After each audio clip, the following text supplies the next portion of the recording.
Good morning everyone. চলে এলাম আমি আজকে আমার সারাদিনের রান্নাবান্নার মেনুর ব্লগ নিয়ে।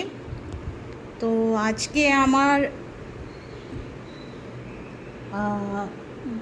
গুরুর বার আছে, মানে বৃহস্পতিবার আছে, আর আমি গুরুর দীক্ষা নেওয়ার লোক, তার জন্য বৃহস্পতিবার করে আমার নিরামিষ থাকে। তো আজকেও আমার নিরামিষ আছে। তো নিরামিষ যা আমি খেয়েছি তাই আমি আমার গুরুকেও দিয়েছি।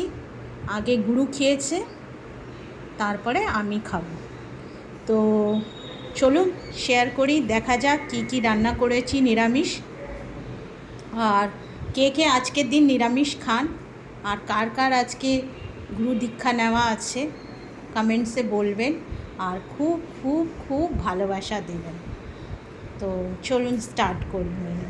তো আজকে আমি ব্রেকফাস্টে গোলা রুটি নিয়েছি, নুন আর চিনি দিয়ে জাস্ট বানানো, তার সাথে ময়দা একটু কালো জিরা দিয়ে নুন চিনি দিয়ে গোলা রুটি। আর টিফিনে আমি লাঞ্চে নিয়ে যাচ্ছি হচ্ছে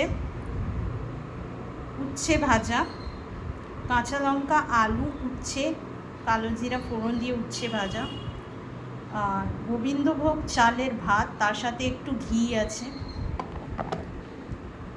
আর এখানে হচ্ছে সোনা মুগ ডাল, জাস্ট কাঁচা লঙ্কা, জিরা ফোড়ন, একটু হিং ফোড়ন দিয়ে সোনা মুগের ডাল করেছি।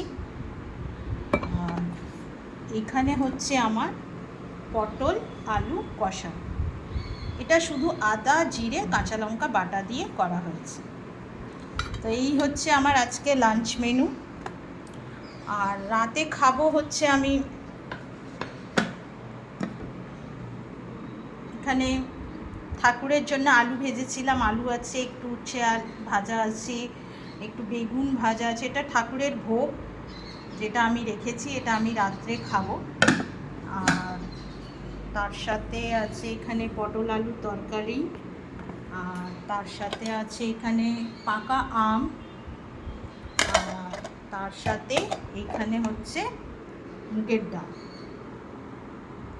তো ফ্রুটস তো অবশ্যই আছে।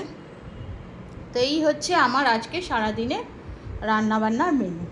আপনাদের কি রান্না হয়েছে জানাবেন, আর আমাকে খুব খুব খুব করে ভালোবাসা দেবেন। আপনাদের ভালোবাসা আর আশীর্বাদেই আমি আগে যেতে পারব। থ্যাংক ইউ এভরিওয়ান, ভালো থাকবেন।